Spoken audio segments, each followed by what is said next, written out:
I was born to preach the gospel. I was born to preach the gospel. I was born to preach the gospel. And I sure do love my job. Yeah.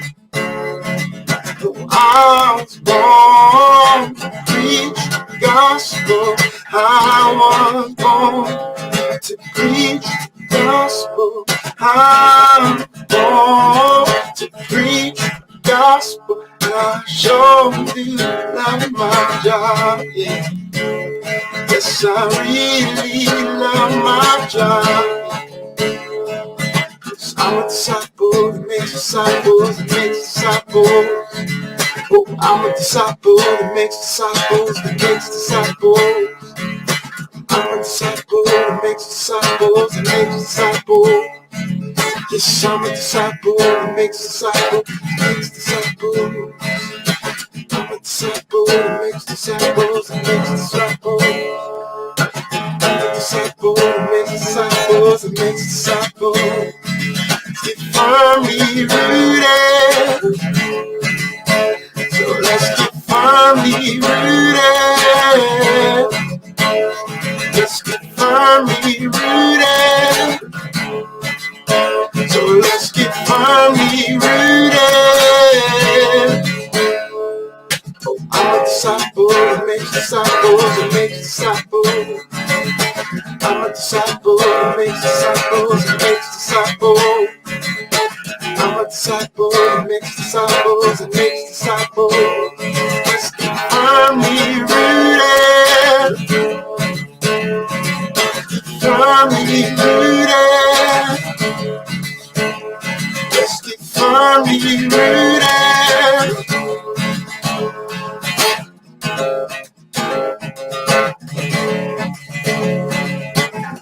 Yeshua, Yeshua, Yeshua, Yeshua, Yeshua, Yeshua.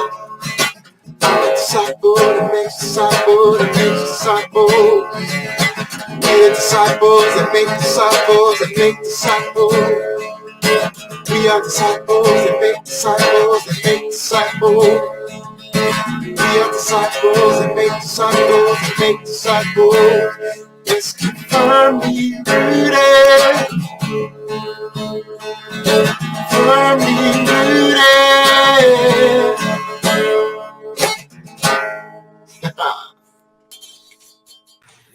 Firmly rooted family, good morning and happy Thursday morning. Pastor Tom, Firmly Rooted Ministries. We got it going on here in the coffee shop. Today is the last day that Kimberly and I will be doing devotions and things this week. We are traveling down to Firmly Rooted Greendale tomorrow. Get ourselves ready for the installation of Pastor Grigsby and his family at Firmly Rooted Greendale. Just really exciting times. Yeah, it's almost like pinch me. It's like, man, it's so surreal, but it's beautiful to see what God has done and how he moved heaven and earth to make all this happen. Pamela C., good morning. Vivian Davis, good morning. Cindy Siebert, good morning. And prayers to you and Elmar. Nikki Chason, good morning. Brian Flaming, good morning. Bert Reggiani, good morning. And there's Connie Sandbrink, Firmly Rooted Greendale, who's probably pinching herself as well. So exciting, so exciting. And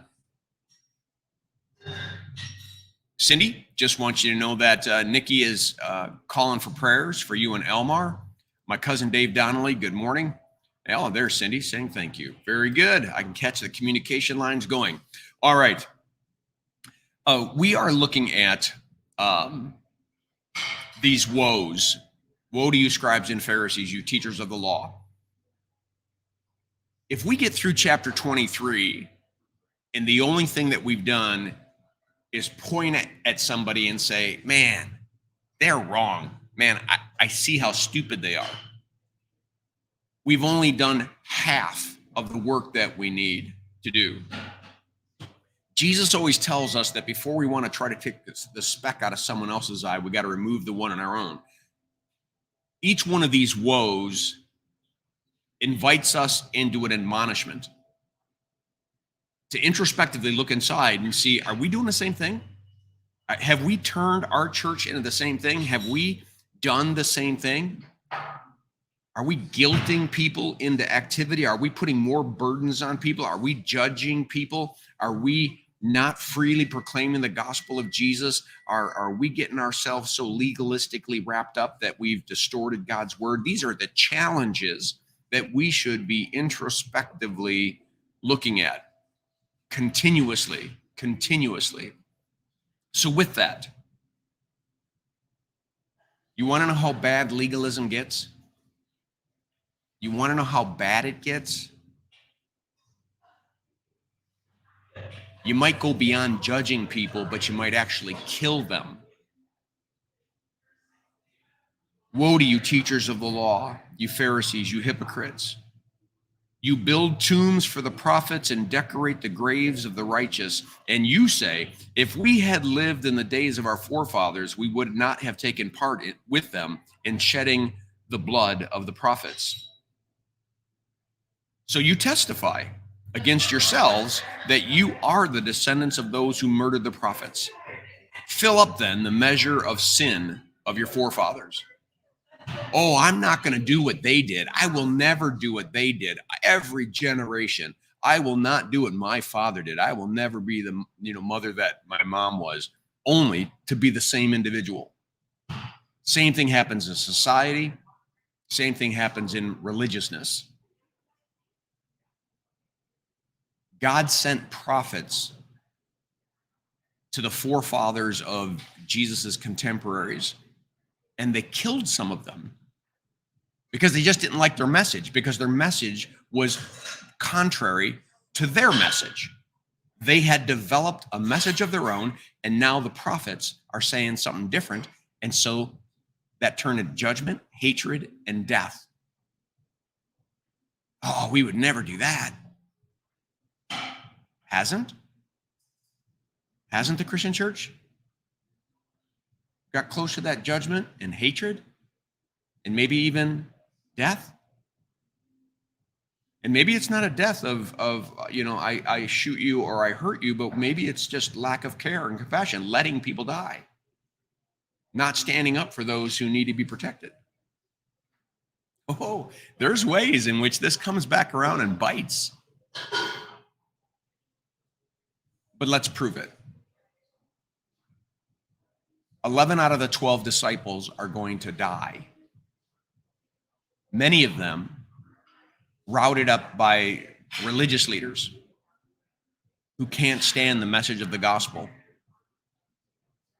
Paul himself is a Pharisee who's going to kill Christians, ruin their homes, because he feels he has the right to do so, because he thinks that they're false. And he is then going to be converted to Christianity and face the same suffering. Jesus is going to be crucified even though he's innocent. We religious people have to be cautious and careful that when we delineate truth from falsehood,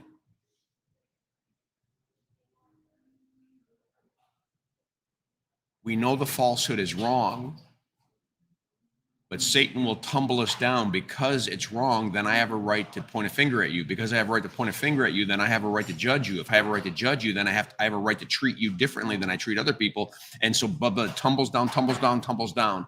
Jesus never said that. We in our sinful nature make those twists. So may it never be said of us, fill up then the measure of the sin of your forefathers. No.